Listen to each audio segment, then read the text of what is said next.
हम तोहसे पूछिलाए लक्ष्मी मैया मोरी घरवा कहिया आइबू। मोरे दुखवा कहिया हरबू घर कहिया आइबू।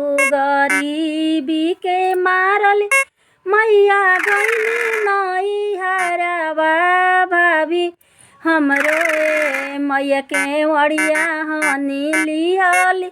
ई भाभी हमरो मैया के वड़िया हनी लिहली। हम तोहिले पूछिला पार्वती जी के लाला नावा मोरी घरवा कहिया आई संकटिया कहिया हरबी घर।